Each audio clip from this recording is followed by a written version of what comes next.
Tech Sounds presenta Cuida tu mente.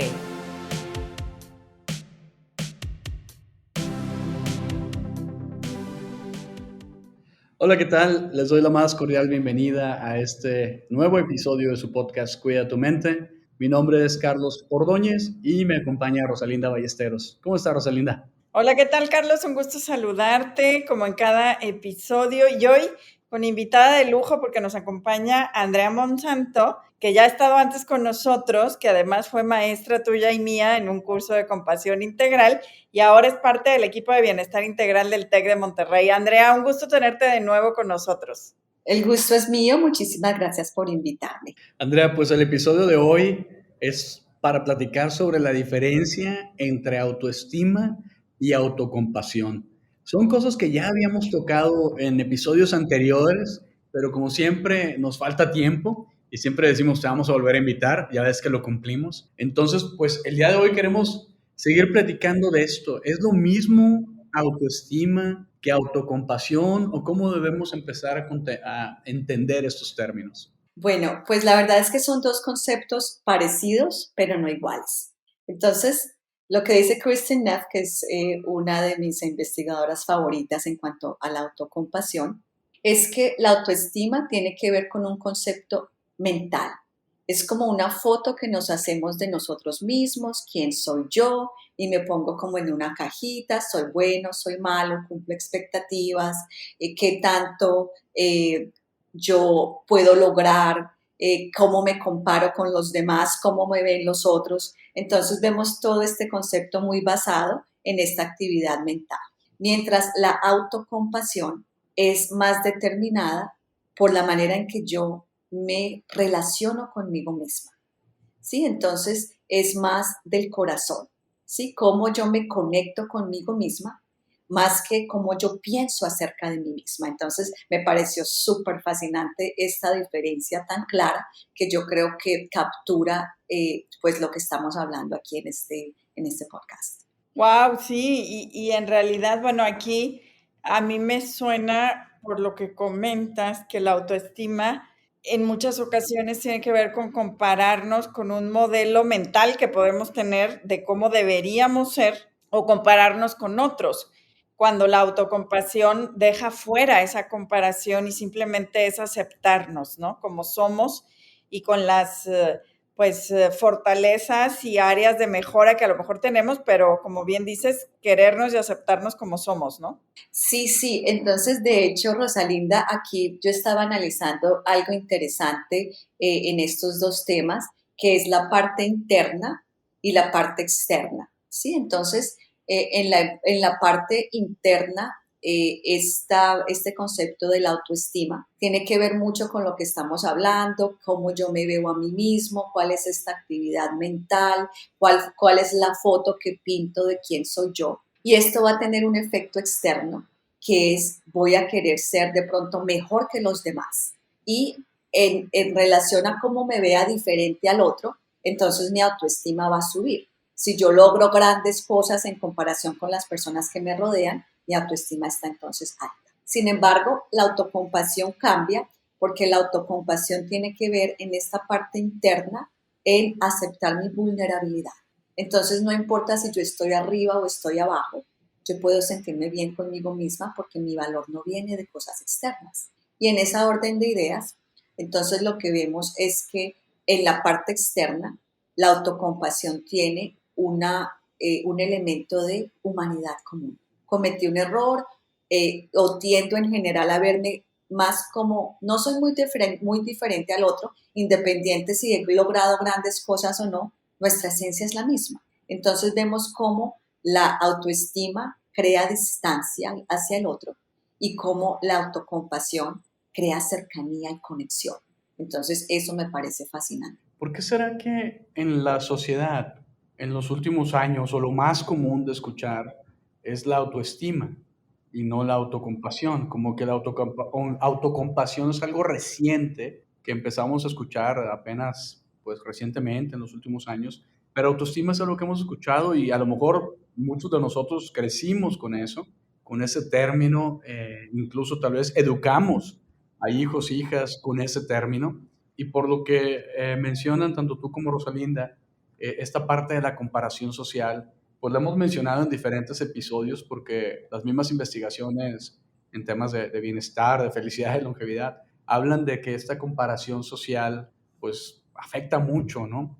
Y decíamos ahorita que la autoestima está muy basada en esta comparación social. Entonces, ¿por qué crees que seguimos hablando tanto de la autoestima en nuestra cultura, en nuestra sociedad? Bueno, lo que pasa ahí, Carlos, es que si vemos la manera en que de pronto los niños y de pronto hasta nosotros mismos fuimos criados, muchas veces estábamos en unas sociedades muy críticas donde creíamos que no valíamos, ¿cierto? Entonces, lo que veo aquí es que muchas veces no hay una diferencia entre la autoestima saludable, porque hay una parte de la autoestima que es muy saludable, otra que no. Entonces, obviamente, la autoestima es como progreso teniendo en cuenta muchas personas que de pronto crecimos con una autoestima muy bajita, donde teníamos mucho juicio de parte de nuestros padres o nuestra sociedad y teníamos esta sensación de que no éramos buenos. Entonces, el próximo paso es, no, eso es terrible y la verdad que lo es. Cuando tú crees que tú eres malo, pues no vas a poder florecer como ser humano. Entonces, el próximo paso natural es, bueno, vamos a construir la autoestima. Y fue un buen paso, pero no quiere decir que era el mejor. Vamos progresando como muchas cosas, pues, en nuestro mundo y en estas ciencias del comportamiento hay progreso. Entonces ya vimos que aunque la autoestima es mucho mejor a creer que soy malo, pues vemos que no es, que hay algo mejor, que es de hecho la autocompasión.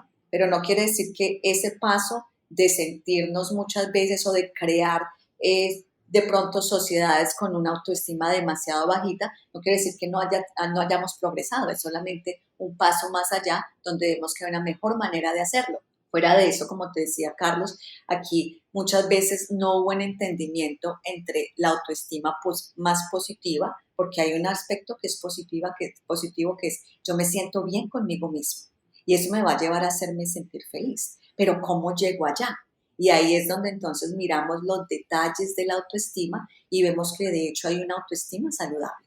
Cuando se trata precisamente de esto, de quererme a mí mismo, de sentir que valgo, pues eso está súper bien. El problema es cuando enfocamos ese valor a cosas externas. Entonces ahí entramos en conflictos porque nuestra autoestima se puede desboronar dependiendo de lo que pasa en el mundo externo.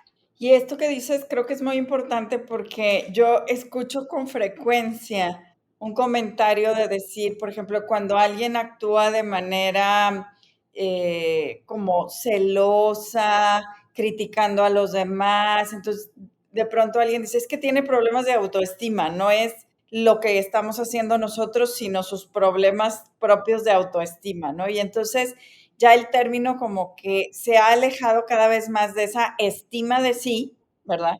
Que es esta parte valiosa de conocernos y querernos a nosotros mismos. Y tal vez por eso el concepto de autocompasión es un mejor concepto el día de hoy, porque incluso ya la autoestima pues es un término que ha perdido este valor, ¿no? Entonces, se complementa con la autocompasión, es mejor dejarlo, trabajarlos juntos, recuperar esto que dices de la parte valiosa de la autoestima. Claro, definitivamente. Y lo que yo creo que también es importante ver aquí, que una de las razones por las cuales nos estamos alejando de la autoestima es porque hemos visto que, de hecho, pues no funciona muy bien y nos lleva al narcisismo. Entonces, ¿qué pasa muchas veces cuando estamos tan rodeados de halago y todo está súper bien y perdemos como esa capacidad de pensar que nos tenemos que ganar las cosas y tenemos como un sentido de que no lo merecemos todo? Pues ahí entramos otra vez en una parte que nos puede de hecho afectar. Entonces, en vez de llevarnos al narcisismo, la autocompasión nos lleva a esa humanidad común. Entonces ahí vemos precisamente que ahí no hay necesidad de hundir al otro, ¿sí? Porque muchas veces eso es lo que pasa con la autoestima. Si esa autoestima tiene un elemento muy fuerte de cómo yo me comparo con los demás, entonces lo que tengo que hacer es estripar el otro y así me elevo yo, ¿cierto? Entonces, por eso la autocompasión es, pues, favorable porque no tiene este aspecto de que si tengo mucha autocompasión, entonces voy a querer minimizar el otro. Fíjate, Andrea, que esto me deja pensando en muchas cosas, ¿no? Porque, pues a través de los años se han hecho diferentes investigaciones, ha habido diferentes tendencias, movimientos en psicología. Ahorita, pues como Rosalinda conoce muy bien toda esa parte de psicología positiva, en su momento, hace unas décadas, pues se hablaba mucho también de la parte de la autoestima. Y recuerdo que Christine Neff comentaba que en un estudio que esta generación en la que tenemos hoy en día es la generación más narcisista de la historia. Y bueno, ahí podemos ver los selfies y los videos y el acomodarte y verte y los likes. Y eso va relacionado otra vez a esta parte de comparación social y de comparación con uno mismo, ¿no? Pero lo mencionaba como una especie de, se habló tanto de autoestima por tanto tiempo como si fuera algo súper bueno, que pues nos provocó esta generación narcisista, ¿no? Que en sí mismo supongo que trae pues algunos detalles también que hay que ponerle atención, ¿no? No sé qué tan narcisista, no sé qué tan compatible sea el narcisismo con la autocompasión. Yo pienso que son bastante separados porque la persona narcisista tiende precisamente a enamorarse de sí mismo y a como estar en un mundo demasiado elevado donde están muy preocupados por sí mismos y pues como están como en una realidad alterna donde pues crean todo su mundo alrededor de qué tan fascinantes son y tratan muchas veces estas personas narcisistas de minimizar sus errores. Es demasiado difícil aceptar si se equivoca porque pues están enamorados de ellos mismos y de todas sus cualidades, mientras la autocompasión te lleva precisamente a lo contrario, a tener más humildad. Y si te equivocaste es como, bueno, me equivoqué, pues no hay problema, hay un sentido otra vez de esta humanidad común donde yo puedo aceptar más fácilmente que me equivoqué y eso no va a afectar esa foto que yo tengo de mí mismo porque no está basado en toda esta realidad que yo voy creando acerca de lo fascinante que soy. Entonces, sí creo que son dos términos y dos conceptos que pueden ser bastante exclusivos el uno del otro. Oye, y también se dice, y a mí me gustaría como irnos moviendo hacia, entonces, ¿cómo desarrollo yo o qué ejercicios, temas puedo hacer para tener más autocompasión? Pero también tiene que ver desde lo que te escucho con algo de la vulnerabilidad, ¿no? O sea, alguien que ve retada su autoestima, por ejemplo, al equivocarse o al encontrar a alguien con virtudes o competencias mejores que las propias en algún ámbito de la vida que no tiene nada que ver, ¿verdad? Pero puede entonces sentirse vulnerable y pareciera que la autoestima no es compatible con la vulnerabilidad, pero la autocompasión sí. Correcto, es que eso es lo fascinante acerca de la autocompasión, porque con la autocompasión estás más bien seguro, es un gana-gana por donde sea, porque si lograste algo bueno y pudiste triunfar, súper, tú estás contento con tus logros, pero si caes y no puedes lograr algo, también estás bien porque puedes abrazar tu vulnerabilidad y tus fragilidades. En cambio, lo que vemos con la autoestima es que muchas veces depende de las cosas externas, qué tanto éxito yo tengo, cómo me está yendo en mi vida. Y mientras todo vaya hacia arriba y vaya bien, la autoestima me sirve. Pero el problema es cuando las cosas no van bien, porque entonces ahí cómo nos vamos a levantar si en el fondo de nuestra autoestima está la necesidad de alcanzar X o Y. O sea, es casi como que la autoestima de una manera muy real está condicionada, mientras la autocompasión es incondicional. Yo me amo si me está yendo bien y si yo creo que los demás me están viendo bien y si yo creo que puedo lograr lo que yo quiero, entonces súper. Pero si no, wow, ahí ya pues entro en conflicto. Entonces ahí vemos cómo esta autocompasión es un gana-gana. Si todo me va bien, perfecto, y si las cosas me van mal, me puedo levantar. Oye, Andrea, ¿y cómo le hacemos? Porque lo que decía Carlos es, hay generaciones ya que crecieron, por ejemplo, con la idea de que solo por ir al torneo todos merecíamos trofeo o premio, o que para no dañar nuestra autoestima, de niños nos decían que todos los dibujos que hacíamos en el kinder casi que eran de maestro impresionista, ¿verdad? Y entonces no aprendimos a fallar, no aprendimos a ser vulnerables. ¿Cómo le hacemos ahora? ¿Cómo nos acercamos más hacia la autocompasión? La belleza de nosotros los seres humanos, Rosalinda, es cómo podemos cambiar, ¿cierto? Entonces, no importa qué tan fuertes sean ciertos patrones, en el momento en que yo decido ver las cosas diferentes y tener otra perspectiva de mí mismo, entonces, como todo al principio de pronto hay cierta resistencia, pero con la práctica es el maestro.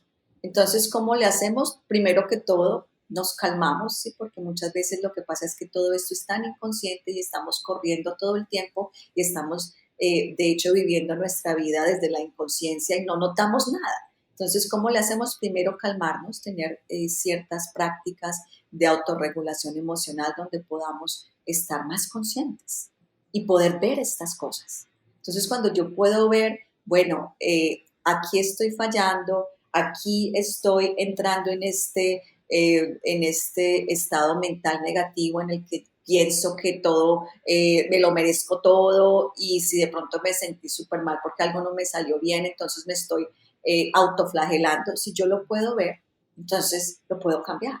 Y de hecho, Brené Brown hablaba del poder como la capacidad de ver algo, poder tener esa conciencia de algo, después poder notar cómo hacerlo diferente y cambiar.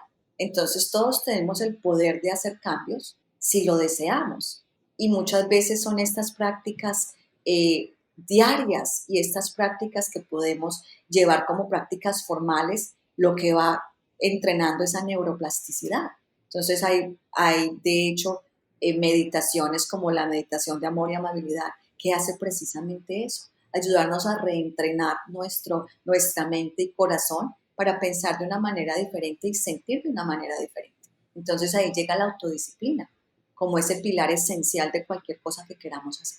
Sí, Andrea, pues eso me parece muy interesante, como siempre, muy enriquecedor. Y me quedo pensando mucho en nosotros, ¿no? O sea, ustedes como madres de familia, yo como padre de familia, cómo educamos a nuestros hijos, la importancia de distinguir esto, la autoestima que hemos escuchado por tantos años, ¿no? Los diferentes posibles efectos nocivos que tiene versus la autocompasión. Y esta parte de ser autoconscientes, ser disciplinados, que como dices, es pues, una clave para cuando queremos cambiar. Podemos cambiar, pero pues a veces nos toma mucha disciplina, mucha autodisciplina y autoconocimiento, ¿no? Entonces, quería yo aprovechar para invitar a nuestra audiencia, porque tú tienes unas pláticas, unas charlas de bienestar que salen por uno de los canales institucionales del TEC de Monterrey, que es Live, Live, live.tec.mx. Cada martes a las 5 están abiertas a todo público y ahí tocas más temas relacionados con esto que estamos hablando. Entonces quería aprovechar este episodio pues para invitar también a nuestra audiencia que está pues en diferentes países que puedan aprovechar estas pláticas además de este podcast, este episodio, ¿no? Y pues bueno, hoy hablaste también de emociones positivas que van muy relacionadas con esto. Entonces, pues bueno, quería agradecerte, Andrea, por estar aquí y estamos pues ya llegando al cierre de este episodio y me gustaría, pues, si nos puedes recordar, por ahí lo mencionabas en un episodio anterior, que había 3 pasos que Christine Neff recomendaba, ¿no? Y están muy alineados a esto que ya comentaste, ¿no? Para llegar a esta parte de autoconocimiento. Y son esas cosas muy útiles que cualquier persona, como estudiante, como padre de familia, cualquiera, puede utilizar para irse encaminando a esto, ¿no? Súper, con muchísimo gusto. Entonces, esos 3 pilares de la autocompasión, primero, la amabilidad hacia nosotros mismos. Sí, es muy importante desarrollar esta capacidad de ser más amorosos y querernos más. Es sencillo, eso es como lo primero. Lo segundo, recordar esa humanidad común. Entonces, cometí un error, y no lo cojo tan a pecho, sino que puedo tomarlo más a la ligera, darme cuenta que todos cometemos errores, aprender de lo que sucedió, pero pues no autoflagelarme. Esa parte de la humanidad común es esencial. Y por último, esa conciencia de nuestro propio sufrimiento, porque muchas veces cuando las cosas no nos funcionan, nos enfocamos demasiado en cambiar la situación y de pronto ignoramos cómo nos estamos sintiendo. Entonces aquí es interesante porque entre más podemos conectarnos con cómo me estoy sintiendo, me voy a cuidar a mí mismo antes de querer resolver una situación externa, entonces esto nos puede llevar a la autocompasión. Excelente, pues muchas gracias por recordarnos esto. Yo me quedo con esta parte de hablarnos amablemente y para mí siempre fue como este despertar, el decir, claro, si mi voz interna es mi juez más crítico y la verdad es que a veces nos hablamos a nosotros mismos como no le hablaríamos a nadie más, ¿verdad? Y hacer el cambio de decir, háblate como le hablarías a la persona que más quieres, porque finalmente, pues tú eres esa persona que más quieres, ¿no? Yo me quedo con ese recordatorio. Muchas gracias, Andrea, y por supuesto la invitación a que te sigan en tus pláticas semanales. Muchísimas gracias a ustedes, como siempre es un placer estar aquí. Pues muchas gracias y les esperamos en el próximo episodio de Cuida tu Mente. Te invitamos a escuchar Tech Review, el podcast donde contamos historias que despertarán tu curiosidad. Yo soy Ana Torres y aquí contamos historias de ciencia, emprendimiento, innovación y liderazgo. Si te interesa la ciencia, el emprendimiento y la tecnología, este podcast es para ti. Escúchalo en Spotify, Apple Podcast y Google Podcast. Gracias por escuchar un episodio más de Cuida tu Mente. Productor ejecutivo de Tech Sounds, Miguel Mejía. Asistente de producción, María Monroy. Productor de Cuida tu Mente, Carolina Montes. Diseño, Daniela Solís, Lisette Rodarte y Pilar Ortega. Postproducción, Max Pérez, Marcelo Segura y Sergio Chávez. Los invitamos a escuchar el siguiente episodio de Cuida tu Mente y el resto de los programas de Tech Sounds en Spotify, Apple Podcast, Google Podcast y tech.mx/tech-sounds.